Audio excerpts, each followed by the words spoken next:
página de abertura para nós. E após a prece, nós teremos o nosso tema da tarde de hoje, Chico Xavier, o Homem e o Mundo. Todos já receberam a página de meditação de hoje?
Teus parentes e amigos são as almas que atraíste com tua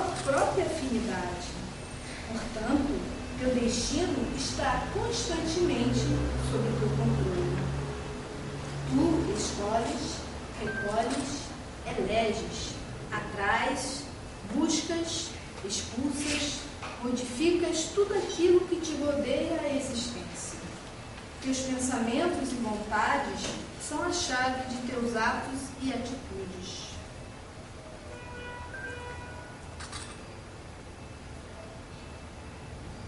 São as fontes de atração e repulsão na tua jornada e vivência. Não reclames nem te faças de vítima. Antes de tudo, analisa e observa. A mudança está em tuas mãos. Reprograme tua meta, busca o bem e viverás melhor. Embora ninguém possa voltar atrás e fazer um novo começo, qualquer um pode começar agora e fazer um novo fim. Mensagem titulada Reprogramação, extraída do livro Um Modo de Entender uma Nova Forma de Viver. Psicografada pelo médico Francisco do Espírito Santo Neto e ditada pelo Espírito Amém.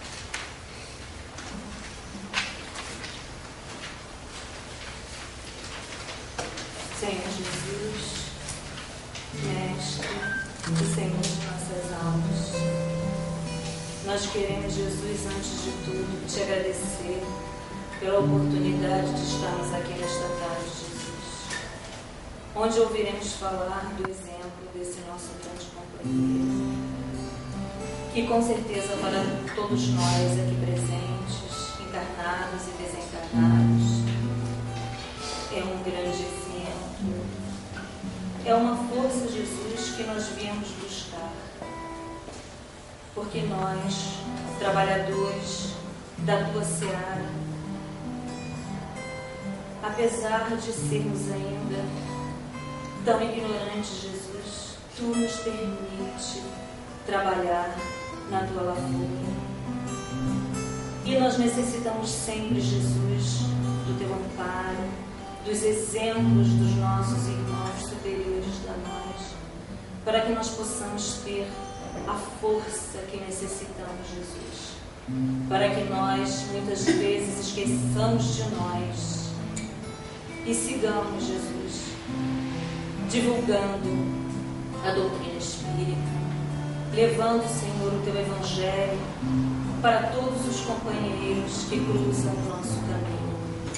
Muitos de nós, responsáveis pelas casas espíritas, necessitamos sempre, Jesus, de um amparo cada vez maior para tomarmos as decisões corretas, levarmos sempre no rumo certo as nossas casas, Jesus. E pela oportunidade de aqui estarmos, nós te agradecemos imensamente e te pedimos, Jesus, fica conosco hoje e sempre.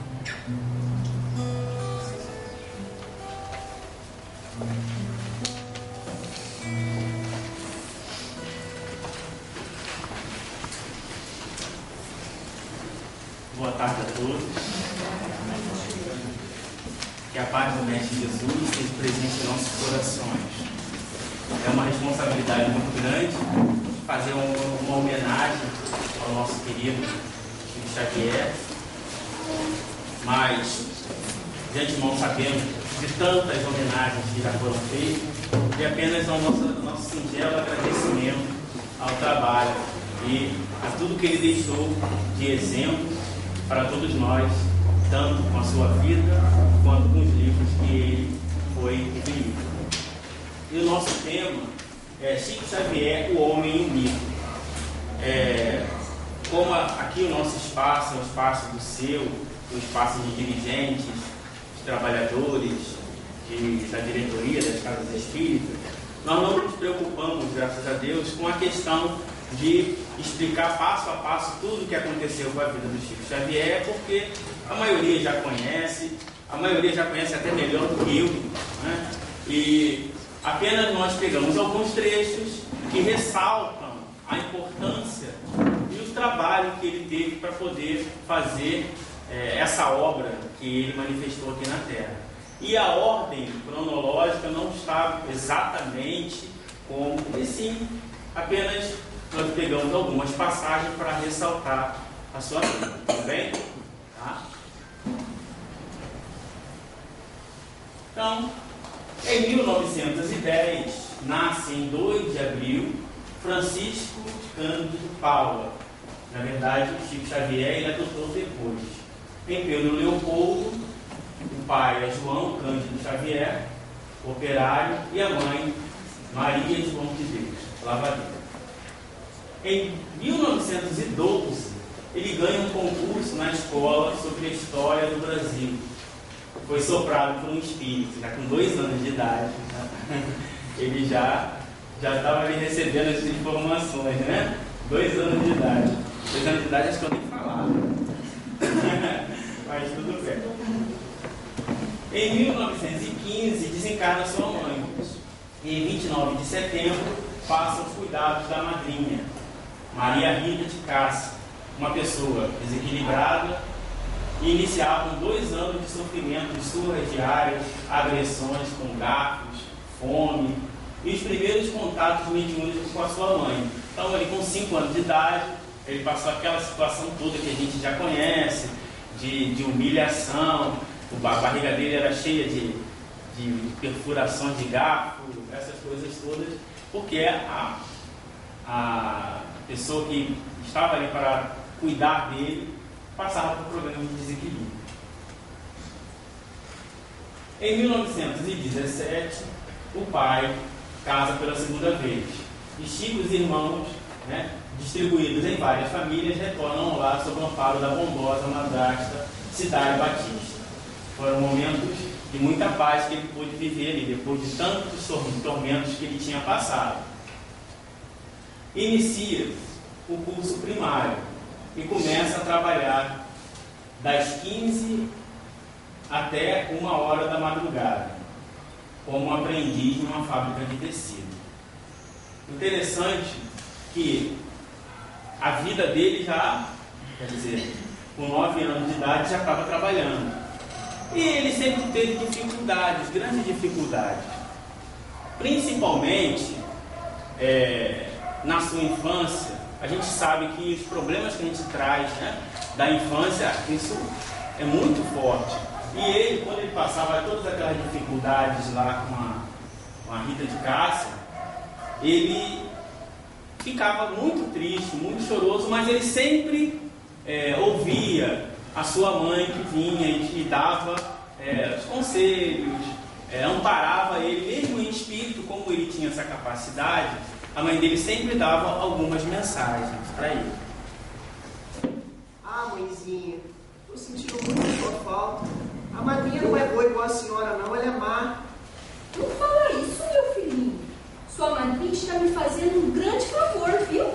Cuidando de você para mim. Mas, mãe, ela tem me maltratado muito. Já lambi a ferida do meu primo, como a senhora mandou, mas ela continua me tratando muito mal. Ê, Chico, já não falei para você, menino? Você é o menino mais corajoso que mamãe já viu. Coragem, filho. Mamãe está sempre pertinho de você. Nunca se esqueça disso, viu?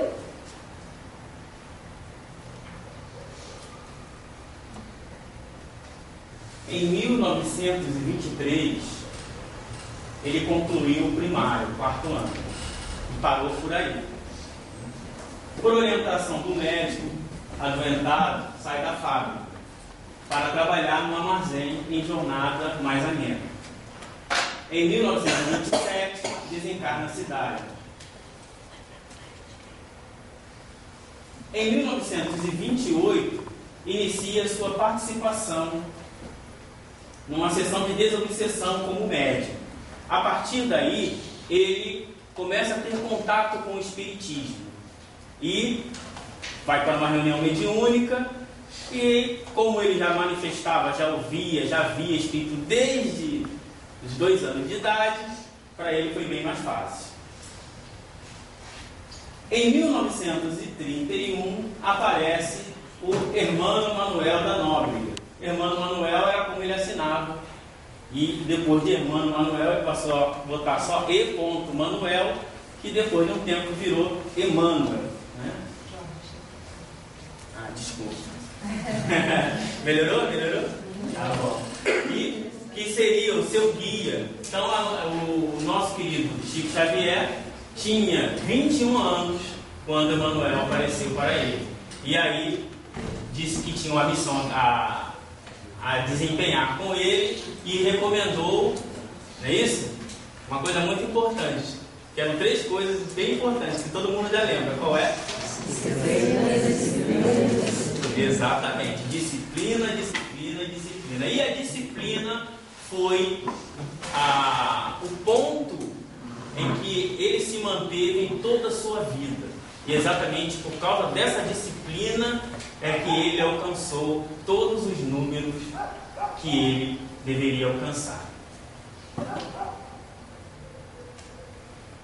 Em 1939, ele recebe uma proposta que vem do estrangeiro, porque aí ele já tinha publicado vários livros e estava, com os seus fenômenos mediúnicos, chamando a atenção de muita gente. Até aqui no Rio de Janeiro, ele psicografou mensagens em inglês de trás para frente, e isso causou várias... todos os pesquisadores ficaram intrigados, querendo saber e falar com o Chico Xavier.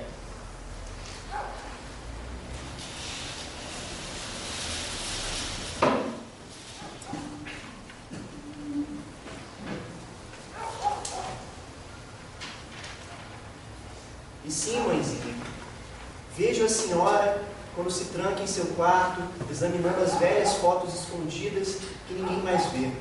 E espero que aprendas a perdoar como um dia eu aprendi. Assinado, João.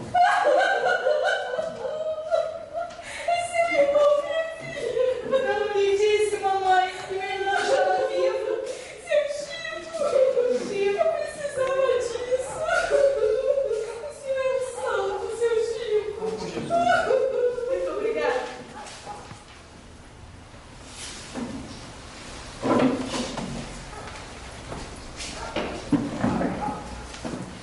Senhor Chico? Sim, senhora. Posso lhe falar? Fique à vontade, sente-se. Serei breve. Natasha Ranovski. Pretendo não tomar muito tempo dos seus trabalhos. É o seguinte: venho em nome de um grupo de cientistas da Rússia que está bastante interessado em estudar os fenômenos, né, de mediunidade. Para isso, viemos trazer uma proposta. Nós os levaríamos para a Rússia por um determinado tempo, estudaríamos esses fenômenos e, pelo tempo que o senhor estivesse disposto a nos conceder, nós lhe pagaríamos a quantia de 300 mil contos de réis. A proposta é essa. Trouxe aqui a cópia de um contrato e os nossos contatos. Tudo bem? Sim, senhora. Pense bem. 300 mil contos de réis.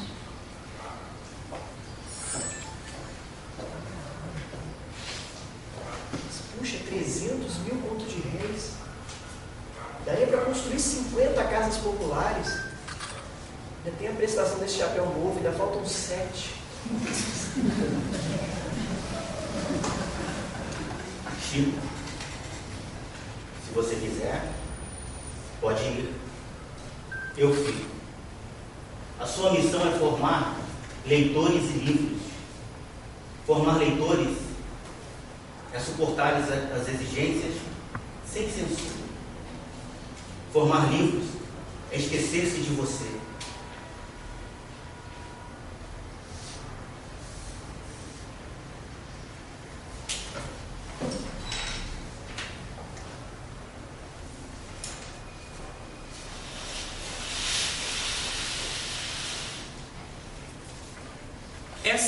Essa era a missão de Chico Xavier: formar leitores e livros. E toda a sua missão, tudo o que ele deveria fazer, estava ligado a formar leitores e livros.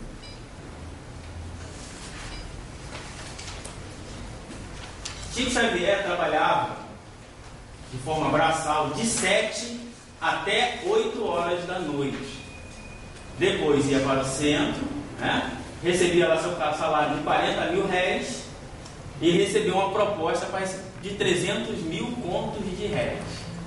Um conto de réis equivale a 1 milhão de réis. Então, né? É muita coisa. Dá para construir 50 casas populares, como ele disse, né? Muita coisa. E ele ficou tentado. Ele tinha aí 29 anos. Estava no início dos seus trabalhos espirituais. Mas Emmanuel foi bem firme com ele. Você pode até ir, mas eu fico. E assim, Emmanuel sempre tratou ele. Por quê?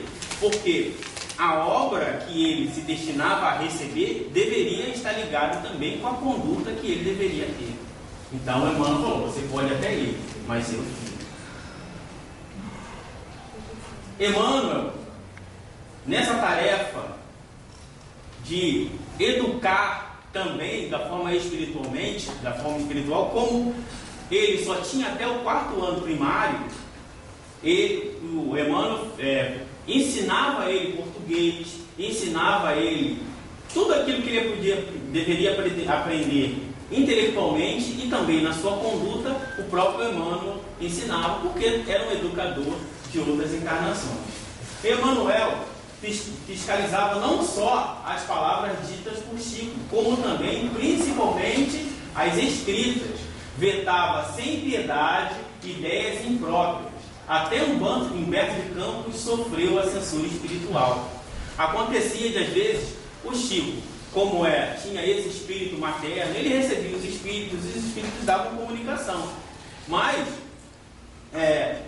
às vezes, o Chico estava lá psicografando, o Emmanuel chegava, como ele chegou ali, e falava, o que você está escrevendo? Não. E falava para o espírito, isso aí não está de acordo com a nossa proposta. Pode jogar fora. Podia ser Humberto de Campos, podia ser quem fosse. Ele chegava, não, isso aí não é nossa proposta, não. Por quê? Ele tinha uma responsabilidade sobre aquilo que ele estava escrevendo. Como ele deveria formar leitores e livros, então não era só qualquer um que poderia chegar e dar comunicação, não, porque ele não deixava que isso acontecesse. Em meio à dor, trabalhando sempre. E Chico continuava trabalhando. Mas ele estava sempre ali, em meio aos sofrimentos.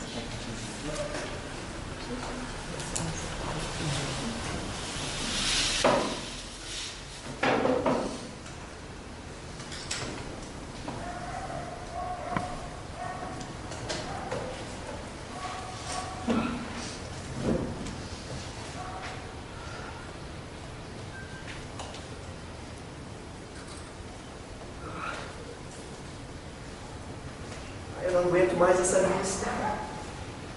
Vou tomar coragem e pedir ajuda a Emmanuel. Eu posso trabalhar assim. Emmanuel, por favor, meu amigo, me ajude. Estou aqui. O que foi, Chico? Emmanuel, não aguento mais essa vista, Emmanuel. Por favor, alivie tanto sofrimento. Se eu fosse saudável, eu poderia escrever mais livros e produzir mais. Você não é melhor do que ninguém, Chico. Não é porque se comunica facilmente conosco que estaria livre da necessidade de lutar e sofrer. Como as criaturas. Se nem o Cristo tem privilégios, por que você o teria? Aliás, ter 2 olhos é um luxo.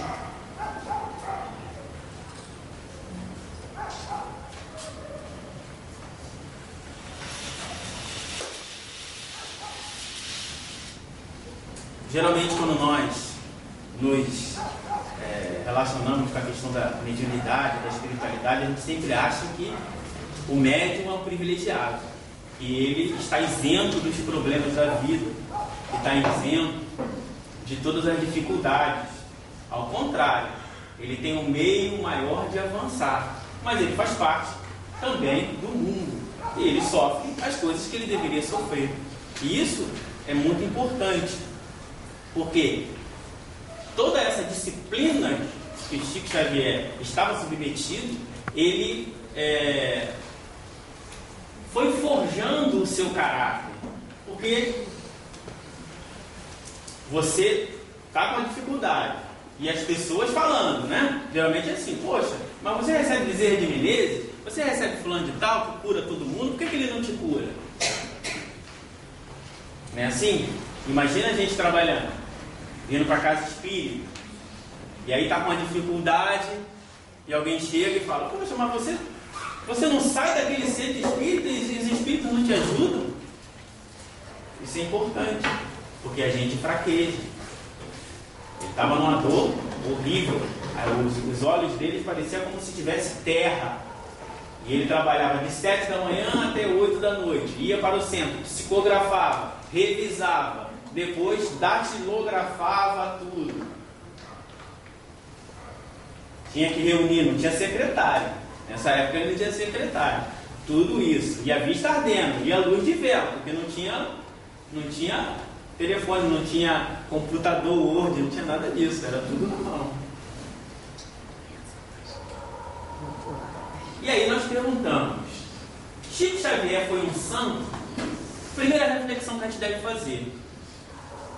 O pastorino, falando sobre uma passagem de Paulo, ele diz lá: só entre eles era usado o título de irmão, e os autores inspirados bem o sabiam, classificando os companheiros como os irmãos ou santos. Quer dizer, santo significa sadio, purificado. Dizia ainda mesmo Paulo que todos caminhamos para a unidade absoluta, tendo em vista o aperfeiçoamento dos santos, significa santo, separado, iniciado, em oposição ao não separado ou profano. O significado da palavra santo quer dizer aquela pessoa que está fora das coisas mundanas, das coisas do mundo. Nós espíritas não utilizamos o termo santo. Por quê? Porque é um termo usado de outras religiões. Então, sabemos que ele era um homem evoluído, é um homem que vamos dizer assim, se purificou, se afastou, se separou das questões do mundo. Mas ainda era um homem virtuoso, mas ainda era um homem. Isso é muito importante. Por quê? Porque nós não devemos santificar o Chico Xavier. Devemos sim respeitar, pegar os seus exemplos, mas a questão de santo já é do passado. E aí, Chico Xavier, depois de tantas mensagens, tantos problemas, existia uma pessoa que pensou assim: caramba, esse cara, ele é dotado de uma faculdade extraordinária, recebe mensagem de tantos poetas. Imagine só agora, se ele começasse a receber músicas, Schubert, Chopin, Bach, com certeza poderia se manifestar por ele. O que ele fez? Deu para ele um presente. Está aí.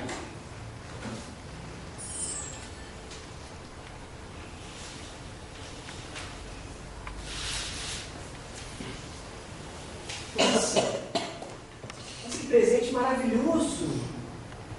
Eu sempre sonhei em tocar com os grandes pianistas. Só mesmo a música para me acalmar depois de tantas lutas na justiça, pelo caso de Humberto de Campos. Eu vou imediatamente contratar uma professora de piano.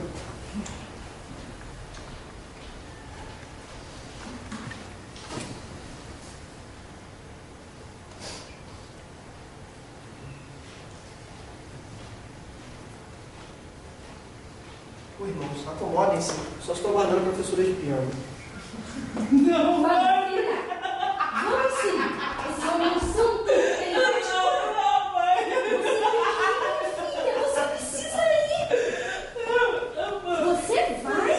Você, Chico, eu trouxe ela, precisa assistir. Me ajuda, por favor. Só peço que a senhora aguarde um pouco. A professora já vai chegar, só se acomodem. Só uma professora de piano, ela já... Essa multidão só cresce e a professora não chega. O que é isso, Chico? Uma festa? Não, Na verdade, eu só vou ter algumas aulas de piano. Quer dizer que essas pessoas sofredoras vieram assistir às suas aulas de piano? E esses angustiados que sofrem terão que esperar até quando para ser atendido por você, Chico?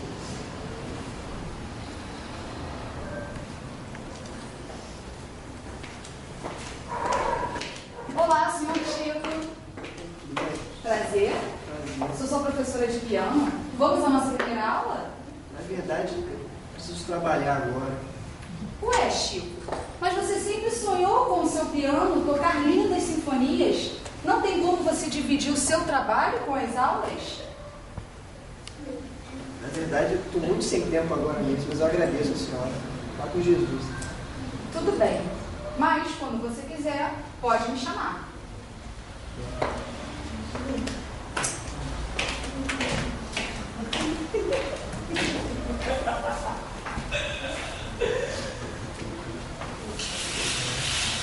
E assim, ele teve que se desfazer do piano em prol de um trabalho maior. É muito interessante, né? Nós que passamos por dificuldade, quantas vezes elevamos nosso pensamento a Deus e ficamos perguntando por que das coisas e não fazemos aquilo que tem que fazer. Ele teve essa oportunidade de fazer e fez, sacrificando uma das paixões dele, que era a música. Ele sempre foi muito apaixonado pela música. Imagina quando ele ganhou esse piano e pensou, agora é minha vez. Tanto sofrimento, tantos problemas, mas ele tinha uma tarefa, ele já não era uma pessoa anônima, né? Era uma pessoa pública e todo mundo ia procurar. Entre a inspiração e a transpiração. Às vezes a gente para e pensa e fica... Quando a gente não conhece o processo, naturalmente a gente tende a mistificar. Alguns companheiros contam que quando, às vezes, Chico Xavier estava psicografando, ele passava 2, 3, 4, 5, 6 horas psicografando. E aquelas mensagens, para poder se adaptar ao estilo, nós sabemos, estudando a doutrina espírita, que os espíritos, para se comunicar, eles têm que ter um certo grau de afinidade. O médium tem que ter algum conhecimento. Se não tiver, tem que ser escrito palavra por palavra, símbolo por símbolo, se for música, se for mensagem, não importa. E Chico Xavier passava por alguma dificuldade, porque ele só tinha até a 4ª série. E às vezes ele se via para receber mensagens de uma intelectualidade muito grande.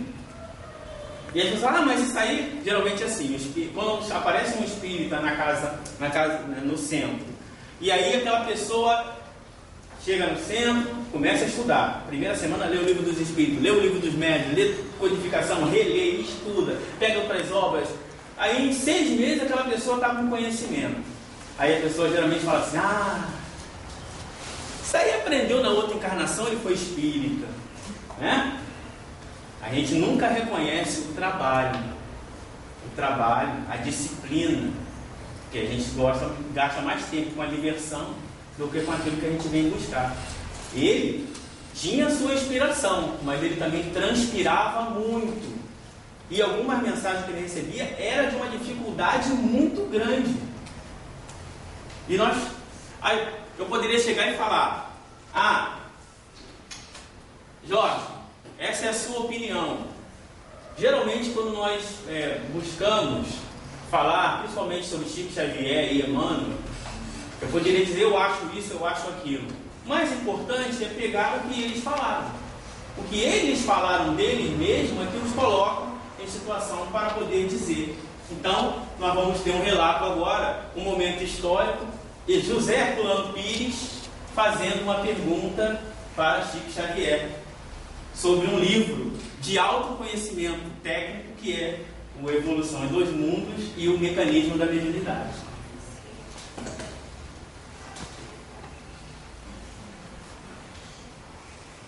Eu me lembro entre as suas obras de algumas obras de psicografia que são bastante importantes do ponto de vista doutrinário para o espiritismo.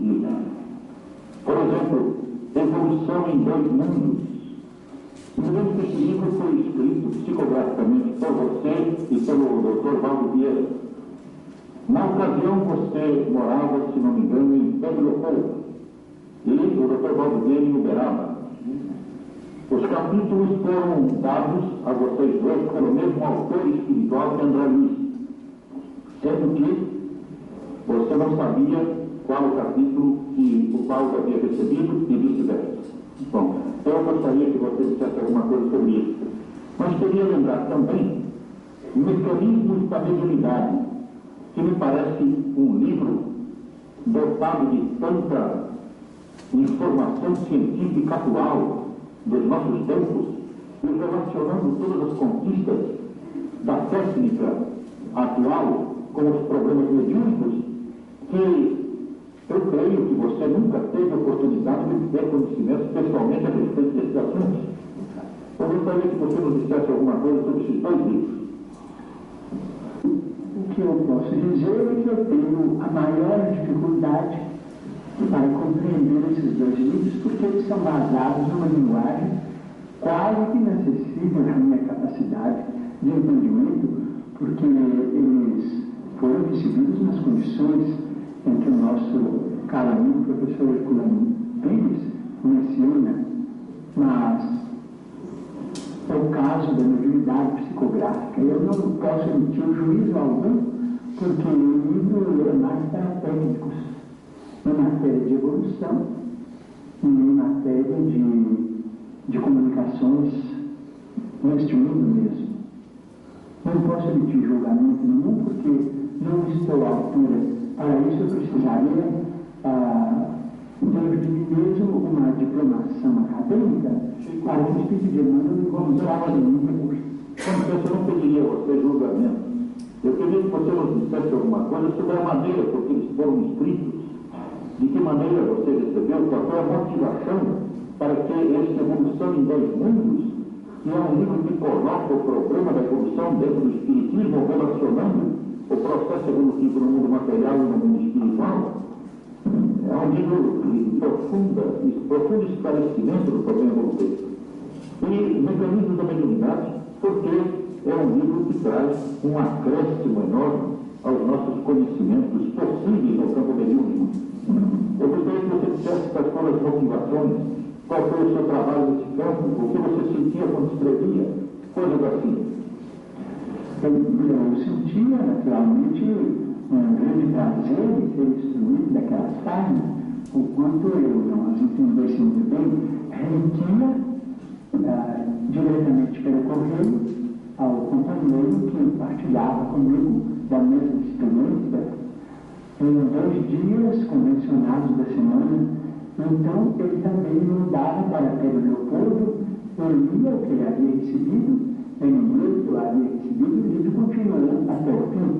Mas a esse respeito eu peço licença para lembrar um caso interessante. Em 1931, quando eu ia fazer 21 anos, o espírito de Augusto dos Anjos sentia muita dificuldade em escrever por meu intermédio.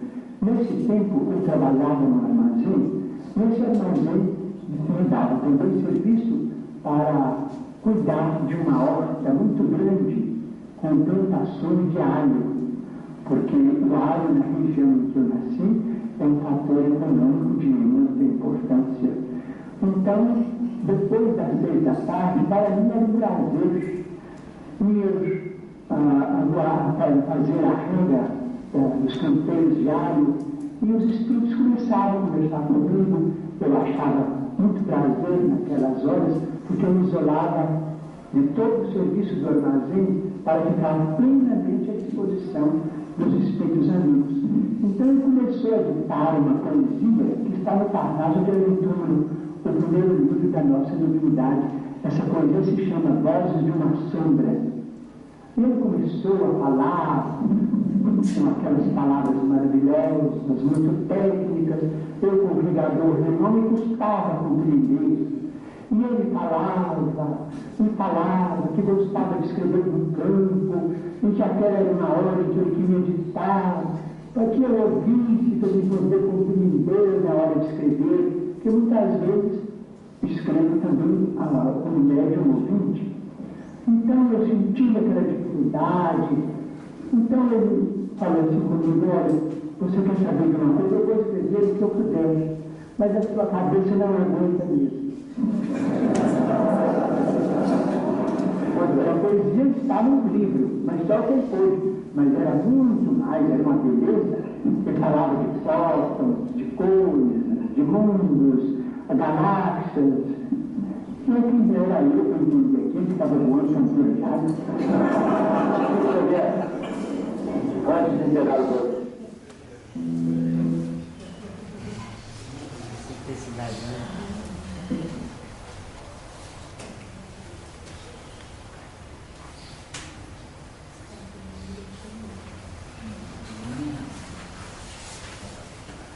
Então, mais uma vez, ressalta o trabalho desse homem. Porque ele, com 4º ano primário, pega aquele livro que fala de indução, de ondas eletromagnéticas e várias outras coisas, e ele tinha que ter a paciência de ouvir palavra por palavra. Principalmente quando é a escrita mecânica, mesmo na mecânica, quando o médium não tem o vocabulário, como o Erasto chama de materiais cerebrais, é um tormento, porque o espírito tem que escrever letra por letra, palavra por palavra. E ele ficava horas e horas e horas. Às vezes a gente começa no trabalho, na reunião mediúnica, e teve um probleminha, não quer mais. Teve mais pequeno, não quer mais. Teve uma dificuldade, não quer mais. E ele ali recebendo aquelas mensagens, e ele fala mesmo, ele não tinha essa capacidade, essa cultura intelectual. Então, o que ele tinha que fazer? Ou tentar receber o que dava. Quando o espírito é mais paciente, como é o André Luiz, ele vai ali calmamente e consegue. Quando o espírito é poeta, artista, é outro problema, né? Aí, vai sair mesmo e se dane. Quer dizer, e ele aceitou e colocou ali. Isso é muito interessante. Por quê? Porque ele se esforçava, se colocava à disposição. Agora imagina, você trabalha em casa, as pessoas te questionando, na rua as pessoas te questionando, outras pessoas te perseguindo, você no centro, às vezes a pessoa não te compreende, e você querendo receber uma mensagem, e a mensagem tem aquela dificuldade, você com o olho ardendo, parece terra no teu olho, numa luz de vela, de madrugada, depois tem que datilografar tudo isso. O quanto ele favoreceu pela sua transpiração o contato com os bons espíritos. Isso é importante da gente entender, muito mais do que achar que tudo veio de forma muito fácil. Parece que o André Luiz chegou lá e toma mecanismo da mediunidade. Não é assim, não. Não é assim. Então isso é importante da gente entender. Que tem que ter as suas dificuldades para superar. Depois, ele com todos esses problemas, estava lá, teve o processo da mulher do Humberto de Campos, da família, né? Tudo aquilo, e perturbação de cá, perturbação de lá, uns dizendo que ele era fraude, outros dizendo que ele era enganador, e problema de cá, problema de lá, problema na família, tal. E ele falou, não estou aguentando, muita pressão, naturalmente, natural. E aí que um amigo chegou, vamos fazer o seguinte, vamos tirar umas férias de descanso, para poder pelo menos organizar a mente psicologicamente. E ele foi, ganhou uma viagem para Angra dos Reis. E foi para Angra dos Reis descansar. Chegando lá em Angra dos Reis, um amigo lá tinha uma condição, alugou um barco. E o barco foram para uma ilha deserta, chegaram lá, ficaram no sol, uma beleza. O barco demorou uns 40 minutos para ir. Só que, de repente, o tempo mudou. O tempo mudou e eles pensaram, cara, o tempo tinha ido embora. O mar ficou tão agitado que o barco pequeno não conseguia chegar perto da margem para eles poderem entrar no barco para ir embora. E ficou quase 1 hora para eles tentarem chegar e conseguirem entrar no barco, o barco balançando. E eles indo, né? Daqui a pouco o Chico Xavier começa a ficar nervoso, né? E fala para os amigos, ó, só hora. Né? E de vez em quando ele se encolhia no canto do barco, mordia os lábios, nervoso, orando Ave Maria, Pai Nosso. E daqui a pouco chega o Emmanuel. O Emmanuel fala, olha, realmente a situação está difícil. Porque tinha 2 suicidas que estavam agarrados no barco, querendo derrubar o barco, e mais umas centenas de outros espíritos ali, tudo junto ali, com as fisionomias tudo pesadas, tentando fazer com que o barco virasse. E a viagem aqui na ida levou 40 minutos, na volta levou 4 horas. Imagina, o barco balançando, ele vendo aquelas entidades, né? E aí, chegaram em casa. Nossa, consegui chegar em casa. Chegou em casa, falou, agora vamos descansar um pouquinho. E aí, aconteceu uma situação, quando eles chegaram em casa. Que sufoco, hein? Chico, se não é você com a gente, não. Não sei o que ia acontecer, não, hein? Pensei que dessa vez não tinha escapatória. Nós iríamos partir. Nunca vi tantos irmãos sofredores ao mesmo tempo. Nossa, foi muito desesperador. Muito desesperador.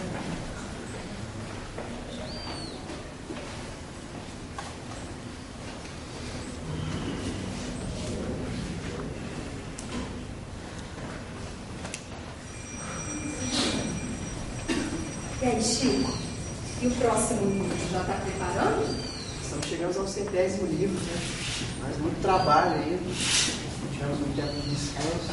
Hoje é ser especial. Passou muito rápido, né, Chico? Foram muitos anos de trabalho, muito rápido. E já não estava mais aguentando, estava com muito a fazer.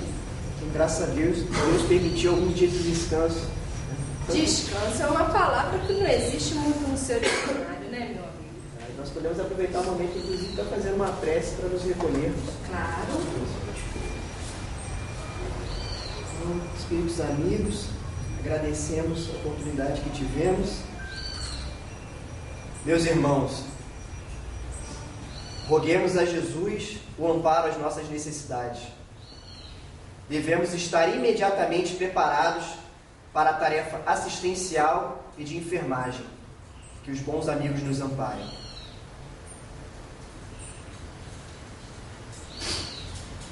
Amigos, acho que teremos trabalho agora. Vamos nos preparar. Vamos trabalhar.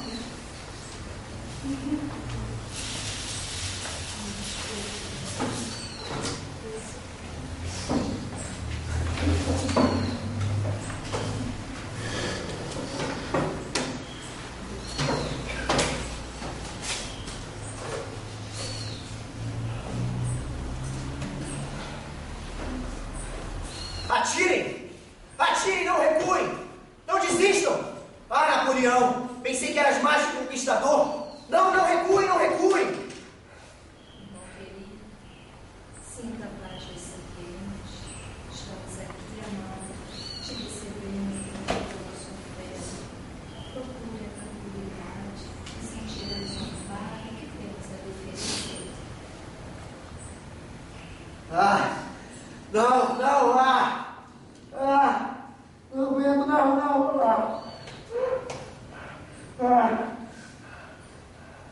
Amado Jesus, tende piedade deste ser humano que se encontra em sofrimento. Derrama sobre ele, Senhor, a tua luz bendita, a lhe cair como um bálsamo, repleto de paz e de serenidade. Não, senhorzinho, por favor, não faz isso com minha linha, não, senhor. O senhor é um santo para nós, por favor, não faça isso, senhor.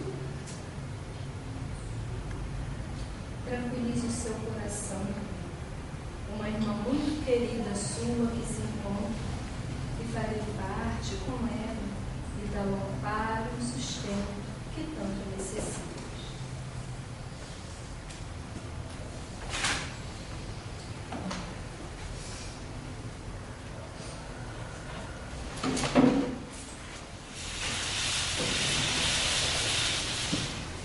assim foi a noite, depois daquele dia tão calmo, naquele dia. E chegou a noite e pensou o quê? Estou descansar. Ele estava de férias, o médium de férias, né? Ele era um médium e estava de férias, foi descansar. Só que médium não tira férias, né? Quem é médium em qualquer lugar, em qualquer hora. E ali tinha uma situação de vários espíritos em sofrimento. E o Emmanuel botou o pessoal para trabalhar. E os amigos dele tiveram um curso intensivo de doutrinação, né? Então passaram a noite quase que toda, até de madrugada, recebendo entidades e sofredores e amigos espirituais ali ajudando. Até a esposa de um que estava ali, que era Meimei, em espírito, chegou para ajudar. E ele passou a noite toda ali. E depois essa viagem de descanso, ele voltou para casa e continuou trabalhando. Essas foram as férias do Chico Xavier. Depois de tudo isso, todos esses acontecimentos na mídia, os livros publicados, os fenômenos, ele passou daquele matuto que só tinha a 4ª série a um fenômeno da espiritualidade, a um grande médium, e depois começou a aparecer o mito Chico Xavier. E o mito Chico Xavier, às vezes, é maior do que o próprio Chico Xavier, maior do que a própria razão. Uma vez eu estava vendo uma entrevista de uma daquelas pessoas que recebia assistência nela, e a senhora falou exatamente isso aí: se Chico Xavier desencarnar, o Uberaba acaba, né? Não vai ser só triste, não, o Uberaba vai acabar. Quer dizer, às vezes a gente, para querer exaltar a pessoa, a gente usa até dos absurdos, né? O Uberaba acaba. É um mal, nem o Chico queria isso, né? Só que ele morresse e o Uberaba acabasse? Não. Ele não morre para não baixar o padrão vibratório da Terra. Isso eu já ouvi também, né? Isso aí eu já ouvi em grupo de estudo. Não, ele não pode morrer, porque se ele morrer, o padrão vibratório da Terra abaixa. Imagine quando Jesus morreu. Fico pensando, né? Nossa Senhora, foi um problema. Se o Uberaba vai acabar quando o Chico morreu, quando Jesus morrer, a Terra acaba, né? Claro que são interpretações até do folclore, né, brasileiro, do folclore que a gente ouve as pessoas falar, mas não tem nada a ver, né? Tantas pessoas vieram, morreram, desencarnaram e a vida continua. O que nós não temos mais é a luz do Chico Xavier nas suas obras aqui na Terra. Mas a morte dele baixar o padrão vibratório da Terra é um pouco de exagero, né? Um pouco, né? Na próxima encarnação ele será o guia espiritual de Emmanuel. Quer dizer, inverteu o papel, né? Imagina, tem o meu guia espiritual. Aí na próxima encarnação, não, agora vamos mudar, eu vou ser teu guia espiritual. Não. Agora vamos ver. Agora que eu quero ver, né? Fala assim, agora eu quero ver o Emmanuel, vai passar tudo. Não é isso. Alguém, para ser guia espiritual do outro, tem que ter ascendência moral e intelectual sobre aquele. Tem que estar num estado muito mais evoluído. Porque senão não teria autoridade moral para dizer, olha, você não tem condição de fazer isso. Né? Então, claro, Emmanuel é um espírito de grande gabarito, de grande evolução. E o Chico Xavier adquiriu exatamente por ter utilizado aquela disciplina dele, progrediu bastante. Mas o Chico Xavier, por mais que ele tenha progredido, ele não passou o Emmanuel. O máximo que ele pode ser é o que o André Luiz foi para o Chico Xavier, um espírito familiar. Aí sim. E quanto mais o bem a gente faz, mais espíritos familiares a gente conta. Imagine só, daqui a pouco eu morro, estou encarnado lá na Europa. Olha quantos amigos eu tenho aí, vocês desencarnados lá para me dar ajuda, para fazer uma prece, né? Porque a gente está fazendo o quê? A fraternidade. Agora, talvez alguns aqui, não sei se todos, teriam condições de ser guia espiritual, né? Aí é uma questão de justiça. Só a Érica. Hã? Só a Érica? Tá. A Érica, a Canaína, o pessoal todo aí, Lamartine, João, que o guia espiritual não precisa de muito. Estou falando de amor, de paz, já está muito bom. Né? Ele foi a reencarnação de Francisco de Assis e Allan Kardec. Né? Reencarnação de Francisco de Assis. Francisco de Assis deu até comunicação por ele. Francisco de Assis é um espírito superior. Para a gente ter uma noção do que é um espírito superior, tanto Francisco de Assis como Allan Kardec, o espírito superior, nós estamos no mundo de provas e expiações. Depois nós vamos passar para o mundo de regeneração. Depois nós vamos passar para o mundo feliz. O espírito superior, ele é a elite do mundo feliz. A elite do mundo feliz. Isso é, o espírito superior ele está perto da perfeição. Sabe o que é isso? Que vai progredir para chegar à perfeição. Isso é um espírito superior. Claro que entre superior e perfeito é uma distância muito grande. Mas superior, e esse pessoal aí são aqueles que trabalham diretamente com Cristo. Quando reencarnam, seu guia espiritual é alguém do nível, aí a gente questiona do nível de um Cristo. Porque um espírito superior, quem tem ascendência intelectual e moral sobre um espírito superior? Só um espírito puro. Isso é óbvio, né? Está no livro dos espíritos. Cada um tem um guia proporcional ao seu grau de evolução. Mesmo porque a personalidade do Chico Xavier é completamente diferente da personalidade do Allan Kardec. Né? Chico Xavier era maternal toda a vida, emocional, gostava de poesia, se emocionava. Allan Kardec, ao contrário, as pessoas diziam, dificilmente via ele chorando, dificilmente via ele se emocionando, não gostava de poesia. Chico Xavier amava a poesia, sem contar a própria questão intelectual. Nesse programa aqui, ali estava o Herculano Pires, o Chico Xavier diz o seguinte, que nas últimas encarnações, por que ele não teve a oportunidade de usar a sua intelectualidade? Porque nas últimas encarnações ele abusou da sua intelectualidade. Ora, com certeza, Allan Kardec não abusou da sua intelectualidade quando ele era Allan Kardec. Não abusou da sua intelectualidade quando ele era o reitor da Universidade de Praga, Jan Hus, que foi morto na fogueira porque proclamou em alto e bom som contra os poderes eclesiásticos a lei do Cristo. Então ele já está quase milênios e milênios fazendo bem, e pelo contrário, está utilizando muito bem a sua intelectualidade. Então é interessante, algumas pessoas fazem disso cavalo de batalha, mas a gente tem que desmistificar, né? Sair desse caminho, que às vezes a gente até fica brigando por causa de bobeiras que não vai acrescentar nada. Chico Xavier não vai ficar nem mais feliz, nem menos feliz por se eu disser que ele evoluiu igual ao Cristo. Vai ficar até triste, né? Então, não precisamos disso. Quem depõe a favor de Chico Xavier é a obra dele. Não é se eu falar mal que eu falar bem, que vai aumentar 1 milímetro a sua evolução. Mas, às vezes, a gente ouve histórias bem contadas e aí se deixa levar. Isso aqui também eu ouvi muito. Chico Xavier é um médium perfeito, não erra nunca. Kardec perguntou no livro dos médiuns, qual o caractere do médium perfeito? E os espíritos respondem, médium perfeito na Terra? Imagina, catedrático no jardim de infância? Complicado. Kardec, aí os espíritos respondem, na Terra não tem médium perfeito. No máximo que se encontra na Terra são bons médiums. E bom médium é aquele que, apenas simpatizando com os bons espíritos, os maus jamais pensariam em ousar tentá-lo. Você imagina isso? Um espírito fala assim, não, que isso, vou chegar. Voltando ao Francisco de Assis.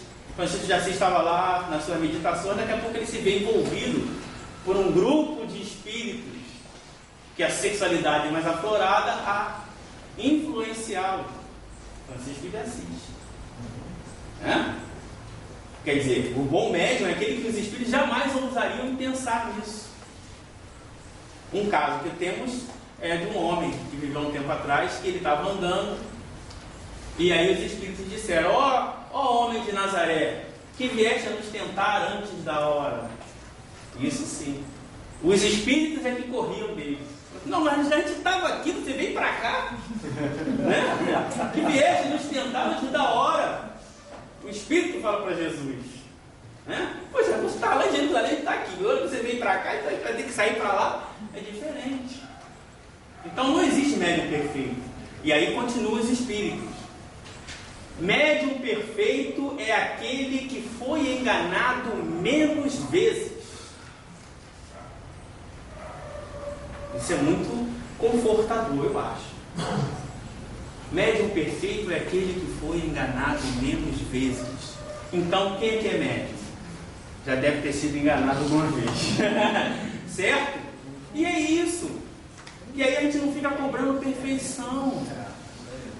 Entender que eu tenho que submeter a minha produção a alguém para analisar várias outras pessoas. E aquilo que não for bom, como diz Kardec, você tira. Ah, esse texto é maravilhoso, esse parágrafo está ruim, tira, ficou bom agora, é isso. Então, não erra nunca, é perfeito. Também faz parte do nosso misto, né? Da ideia do super-homem. E não é assim, ao contrário. É um ser que se esforçou o máximo para receber a comunicação dos bons espíritos. Transpirava ali, trabalhava, submetia todo o seu trabalho para que as pessoas pudessem analisar e, naturalmente, faz parte da vida. Ô Jorginho, a gente conhece o trabalho aí do Sai Baba. Será que ele poderia estar categorizado assim? Eu sei que são mediunidades diferentes, né? O Sai Baba trabalha muito mais com a mediunidade do efeito físico, né?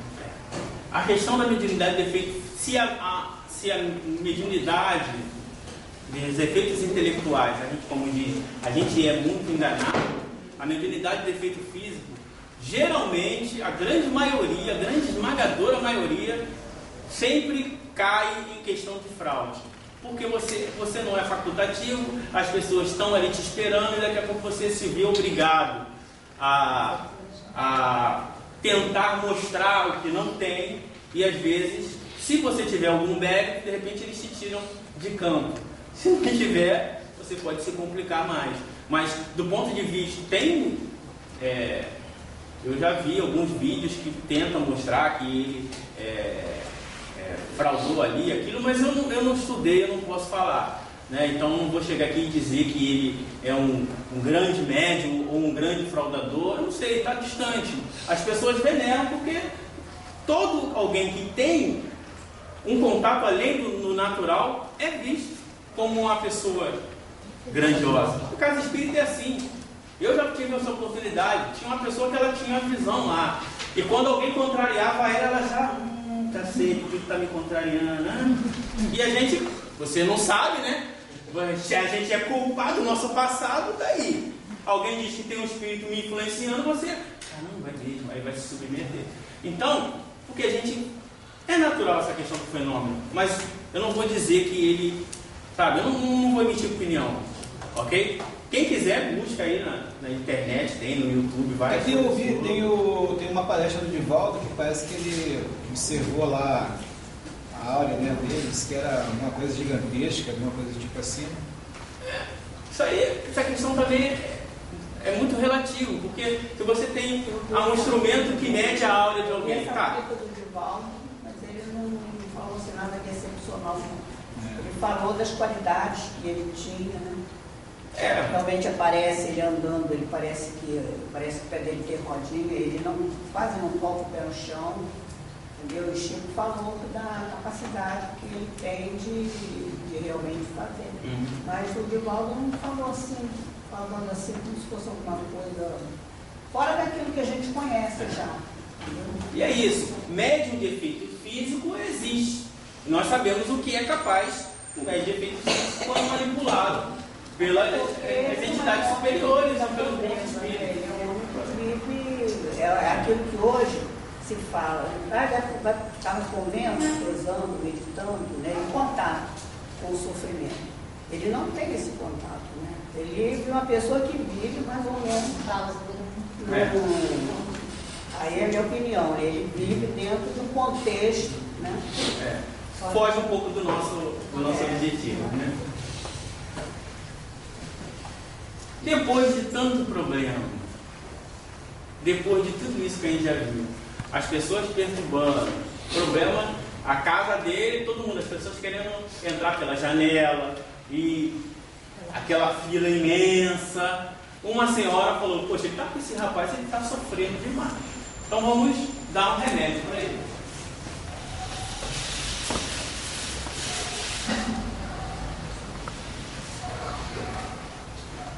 Senhor Chico? Ô, senhor Chico, deixa eu me colocar.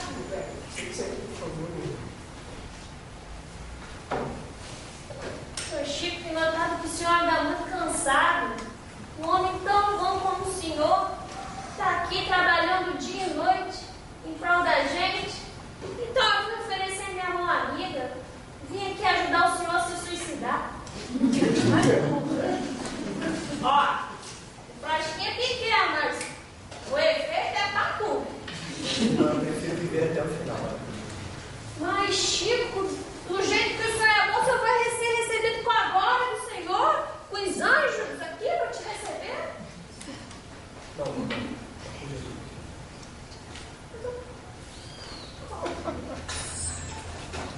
Queria ajudar.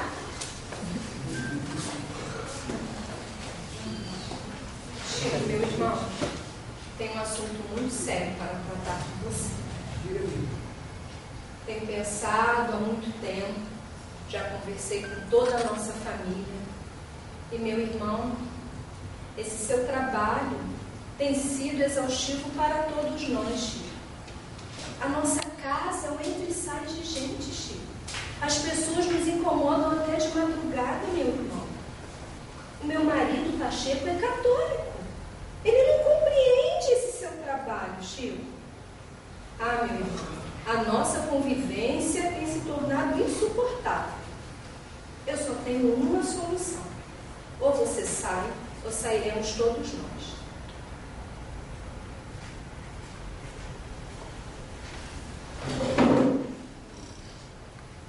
Minha irmã tem razão. Todas as minhas irmãs já estão casadas. Graças a Deus a família não precisa mais tanto de mim. Acho que já é hora de seguir novos caminhos.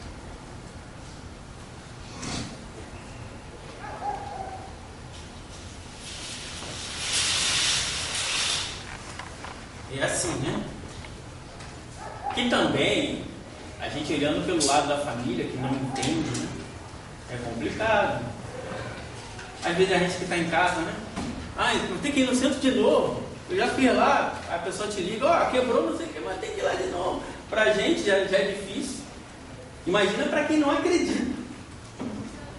Para quem tem uma vida, quer ter uma vida comum. E quem tem contato direto com os espíritos, que tem a vida que eles têm, não tinha condições. Porque as pessoas querem apenas o remédio, não querem aprender a se livrar dele. E quando tem alguém assim, pode ver que quando aparecem pessoas que oferecem cura e outras coisas, não é o caso do Chico, mas fica sempre lotado, isso é natural. Então, ele teve que sair e aí mudou de cidade e lá continuou a sua vida. Chico Xavier publicou 451 livros, sendo 39 publicados após a sua morte. Vendeu mais de 50 milhões de exemplares em português, com traduções em inglês, espanhol, japonês, esperanto, italiano, russo, romeno, mandarim, sueco e até hebraico. E psicografou cerca de 10 mil cartas de mortos para a sua família. Essa era a missão que o Emmanuel tinha falado para ele lá, né? A sua missão é formar livros e leitores. Esse foi o remédio. Esse é o remédio espiritual que ele veio buscar na Terra. Esse é o verdadeiro remédio. Esse é o trabalho dele. Aqui, desculpe meu pseudo-sábio, a gente colocando ali mais ou menos, irmão, o Chico Xavier na escala evolutiva, é um espírito além da Terra. Porque na Terra, nós, espíritos de terceira ordem, a influência da matéria sobre o espírito é muito grande. A gente até busca fazer o bem, mas quando pisa no nosso calo o negócio não fica muito bom não. E ele já conseguiu estar, do ponto de vista moral, já além do nível médio do planeta Terra. Do ponto de vista moral, já não tem aqui o que buscar, já vai buscar em outros caminhos. Aqui é o pessoal mais ou menos da gente, né? Religioso. Aquele religioso vai na igreja, faz o bem, ajuda, dá um pão, escreve, mas fala mal da outra religião, acha que a sua religião é maior do que a do outro. Aquela coisa que a gente já conhece de nós mesmos. Então, nós que somos religiosos, a gente ainda tem muitos problemas ainda, muitas ligações aqui na nossa evolução. No caso do nosso querido Chico, ele já está um pouco mais lá para frente. Não é um espírito superior, nosso irmão também já não chegou lá, mas o que eles são capazes de fazer já dá para a gente se emocionar. Da mesma forma que alguém que está no 9º ano, se chegar lá no 2º ano e vai fazer coisa que as crianças vão achar maravilhoso. E assim é.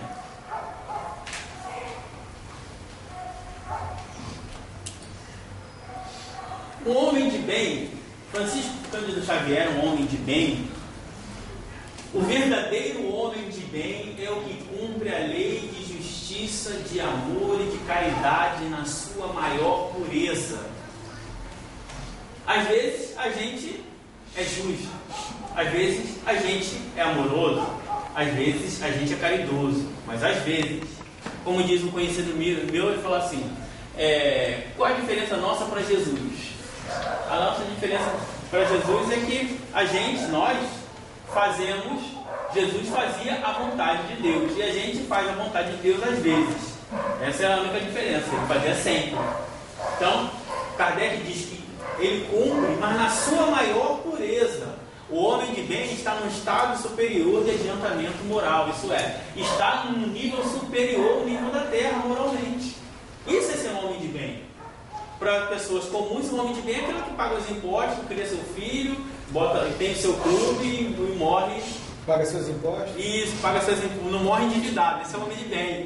Né? Esse é um homem cidadão, pode ser um cidadão de bem, né? Agora, o homem de bem é outra coisa. E Chico Xavier era um homem de bem.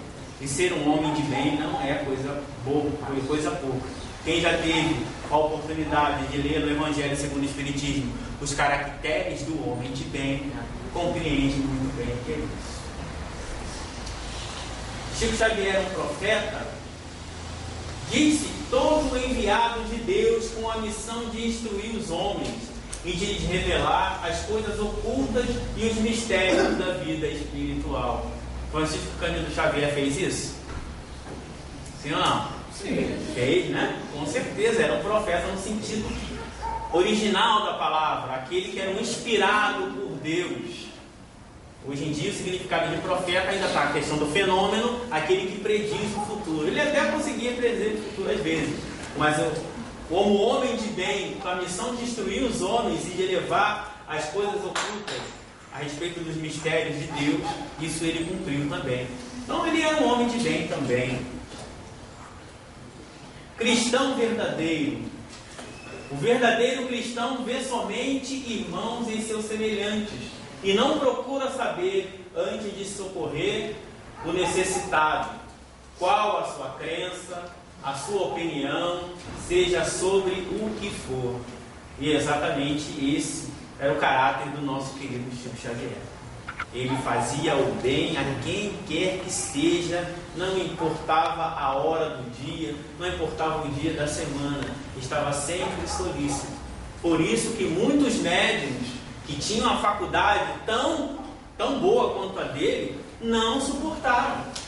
Primeiro, viver à sombra de uma personalidade que é mitificada, que era exaltada por todos os seus feitos, e segundo, de se estar submetido a essa disciplina, que também não é mole não. Você vê que tu tem a mesma faculdade, o cara está no foco, que também não é brincadeira. Você está no foco das pessoas 24 horas dizendo você, como dizem os jovens, você é o cara. Toda hora, a gente até acredita. Não acredita não? Acredita. A gente pode sair bem. Alguém chegou, tá tudo bem com você? Você tá. Se outra pessoa perguntar, tá tudo bem com você? Você vai, mas por quê? Já começa a achar que tá mesmo. Não é? E do outro lado também. Pessoal, você é o cara. Você é o cara. O cara é, realmente, eu sou o Romário, eu sou o cara. O Lula. Hã? O Lula. Isso é como diz o Barack Obama, né? Você é o cara. Então, isso é muito importante. E ele fazia o bem. Esse era a característica principal que muitas pessoas não conseguiam acompanhar. Esse ritmo. Buscar esse ritmo é complicado. Claro que a gente não está aqui para fazer isso. Né? A gente está para fazer a nossa parte. A gente tem que buscar melhorar em relação a nós. E as coisas que aconteceram com ele, é lógico, a gente não vai fazer exatamente o que aconteceu com o Chico Xavier no centro espírita, porque a nossa missão também não é essa. São cada um com a sua missão. Ok? Mas ele realmente era um verdadeiro cristão. Procurai os verdadeiros cristãos e o reconhecereis pelas suas obras. E é o que a gente está fazendo aqui hoje, né? Não é o que nós estamos fazendo aqui? Reconhecendo alguém pela sua obra. E é isso. Essa homenagem, a gente não está aqui para colocar o Chico, tentar colocar o Chico além do que ele estava, porque adular não ajuda ninguém. Não estamos querendo colocar ele abaixo, porque também isso não existe. A gente está querendo ressaltar as suas obras. E existe mesmo. Independente, queiram ou não queiram, sejam a favor ou contra. Espiritismo, antes e depois do Chico Xavier. Podemos até questionar algumas coisas, mas não tem. Aquele pinga-fogo ali mudou, mas mudou muito o panorama do espiritismo no Brasil. De alguém estar exposto, de estar ali respondendo de forma, tudo bem que os espíritos, o Emmanuel estava ali, né, ajudando ele quase que numa simbiose, como ele mesmo disse, respondendo as perguntas, mas o espiritismo estava em jogo. Se ele escorregasse ali, acabou. Então, influenciou. Agora, é natural, nós somos brasileiros. Então, algumas coisinhas, exemplo, tem coisas que era particular do Chico Xavier que ficou particular do espiritismo. A gente vê muitas pessoas falando Nossa Senhora não é uma terminologia espírita, né? Nossa Senhora, Maria Santíssima, Maria de Nazaré, mãe de Jesus, e a mãe de Jesus com todos os méritos. Ninguém vai aumentar nem diminuir o mérito de Maria. É assim, Nossa Senhora e outras coisas que era da crença dele, que às vezes também ficou em nós, que é natural. Essa foi a preocupação da Allan Kardec, exatamente de tirar o foco de uma pessoa, exatamente porque cada um tem os seus, tanto encarnado como desencarnado. Isso aí foi um planejamento dos espíritos superiores. Mas o que ele fez, ninguém vai tirar. Podemos sim, e devemos analisar de forma racional todas as suas obras. E devemos. Mas está aí. Oi. É interessante a gente observar o seguinte, que o Chico ele viveu numa época, principalmente no Brasil, né, numa época onde a comunicação, a linguagem era ainda muito escassa. E obviamente que, como ainda acontece nos dias atuais, as coisas negativas são as mais vinculadas, né? As coisas boas, as obras do bem. Tanto é que eu me lembro que a gente, no começo, quando você falou a questão da morte, que ia acabar Uberaba e tal, eu me lembro que falaram isso também quando o Elvis morreu, quando o próprio John Lennon desencarnou, e agora, atualmente, o Michael Jackson, que acharam que ia acontecer aquele escarcéu todo. E quando o Chico desencarnou, eu me lembro que foi assim uma nota de, sabe, você abriu o jornal e vê uma coisinha assim, desencarna o médico Chico Xavier. Eu falei, gente, Então, o que está acontecendo agora? Com essa rapidez, a informática auxiliando, essa coisa da tecnologia, a mensagem do Chico agora está começando a se expandir. E com esse advento do filme dele, principalmente, e eu acompanho lá no Twitter, todos os posts que saem, eles colocam no Twitter, olha, deu tantos milhões de pessoas, até chegou agora, acho que foi 3 milhões, é o maior. E muita gente colocando lá, que passou a ser espírita depois que viu o filme.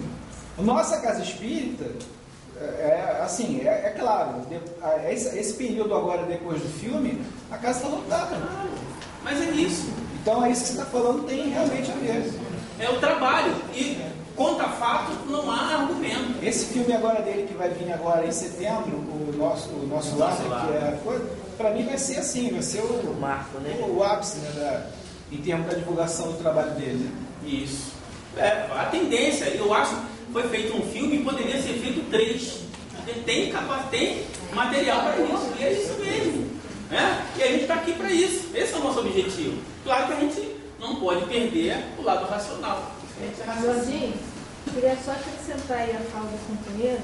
Na verdade, as pessoas não se tornaram espíritos, se tornaram simpatizantes. Porque se a gente for lembrar Allan Kardec, que o verdadeiro espírito é aquele, né, que se esforça para domar suas mais inclinações, e isso demora muito tempo, né? Até o conhecimento doutrinário também. Então, essas pessoas, na verdade, estão se tornando simpatizantes, do espiritismo. É isso mesmo. As obras dele formam leitores. O leitor é atraído ao centro espírita. E dentro do centro espírita, que é obrigado a aprender doutrina espírita. Aí sim entra nós.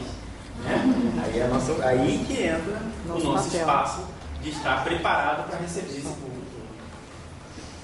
E aí, ele desencarna. E é lógico, desencarnado, ele foi recebido, segundo as informações, de acordo com a sua obra.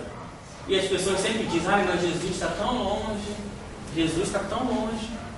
Eu tenho estudado a vida dos grandes almas da história da humanidade, e eu sempre vê lá, Vicente de Paula, quando ele estava lá no leito de morte, ele fala antes de morrer, veja o Senhor, Jesus. Curadas, aqui no século XIX, antes de morrer, disse, Jesus está aqui. Por quê? Porque Jesus, ele vem sempre receber aqueles que verdadeiramente, independente do grau evolutivo, aí é outra coisa também, é aquele que se esforça verdadeiramente de todo o seu coração, que entrega, como diz o livro dos médicos, com total devotamento, um esquecimento de si e o desinteresse sem limites. Esse consegue com certeza alcançar o mérito de ser dito cristão e estar fazendo parte da doutrina e ser parte viva dessa doutrina.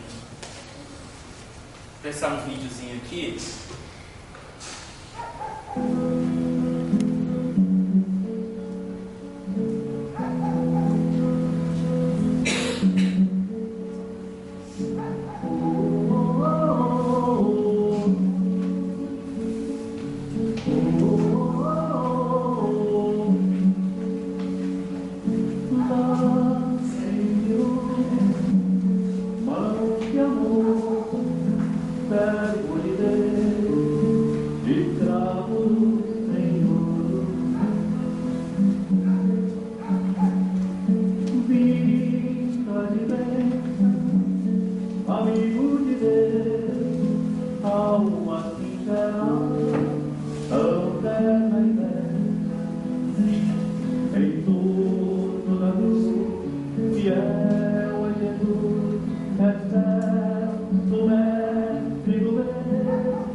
Ele sabe da luz mensageira.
Século, mas que, no entanto, se achava o cisco, cheirava rosas.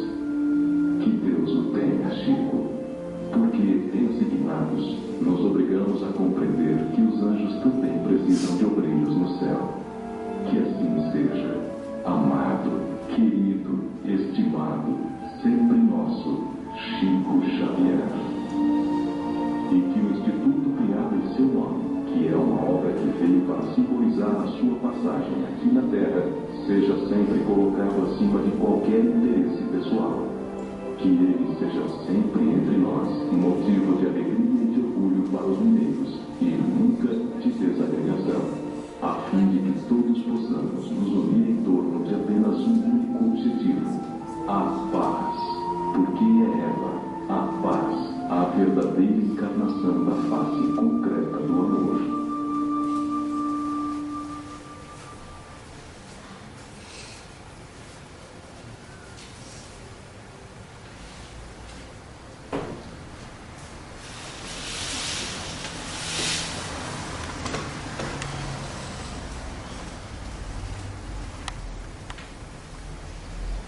Venha, Chico.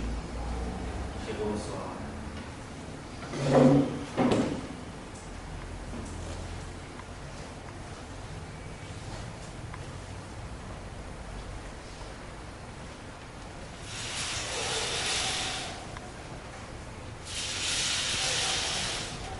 É assim, de braços dados com seu benfeitor, seu guia espiritual, aquele que o ajudou a transpor tanta dificuldade, que forjou o seu caráter, que forjou esta obra monumental, foi ele em busca da sua nova morada ao lado dos benfeitores, fazendo parte agora dos benfeitores da humanidade e sendo agraciado pelo título de verdadeiro cristão. Essa é a nossa pequena homenagem que a gente gostaria de fazer. Eu gostaria de fazer uma prece agora e depois eu vou tentar tocar uma música em homenagem a ele. Eu sei que ele gostava muito. Desculpe se eu não conseguir.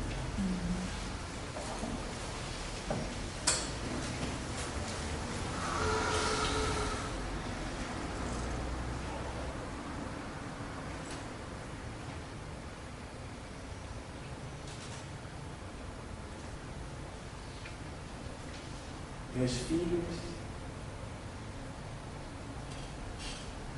não há nada maior do que devotar a vida ao Senhor, guia responsável pelos nossos destinos na terra. Meus filhos, esforçai-vos a fim de que, superando as vossas dificuldades, possam transpor os limites do mundo de provas e expiação e comporem hinos com os vossos suores nesta hora extrema em que passa a humanidade. A virtude perseguida pelo nosso irmão deve ser a bandeira de todo espírita verdadeiro, pois esta é a mensagem maior trazida pelos guias da humanidade. Que vos importa as dificuldades intelectuais? Vossos esforços devem pender todos para as virtudes e o progresso moral, muito mais difícil de ser alcançado. Nós que sofremos na terra a injúria, em busca do Cristo, alcançamos, digo, não o descanso, mas a tranquilidade e a serenidade daquele que tira de sobre si o peso excessivo da influência da matéria. Amai-vos, amai-vos com toda a força do vosso ser. Instruí-vos e instruí aqueles que estão à vossa volta. Não há homenagem maior que possam fazer do que propagar as ideias vivenciadas pelo nosso irmão. Que a paz de Deus supere a paz do mundo. E que a doutrina espírita seja tratada qual deve ser, e vós, trabalhadores da última hora, sede, pois, espíritas, sede, pois, cristãos.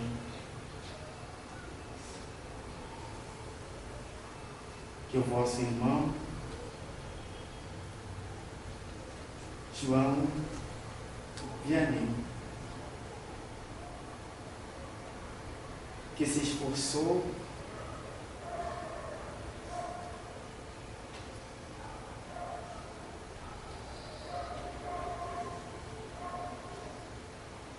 e conseguiu testemunhar, estará sempre disposto a qualquer hora, qualquer dia, a vos inspirar para que consiga, pois esta é a vontade. Muita paz a todos.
Possa iluminar nossos pensamentos, que a gente consiga homenagear o nosso querido irmão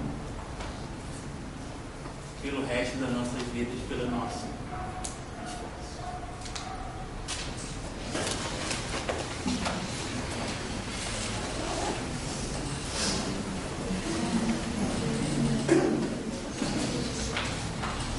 companheiros, nós queremos agradecer muito a companhia de todos vocês, que todos nós possamos voltar para os nossos lares com o coração cheio de paz e amor, como tenho certeza todos nós estamos nos sentindo. E que o nosso companheiro receba toda a nossa gratidão por todo o seu trabalho e o exemplo que deixou para nós. E nós aguardamos vocês na próxima reunião do mês que vem, dia 4 de julho, às 16 horas. Temos um cafezinho.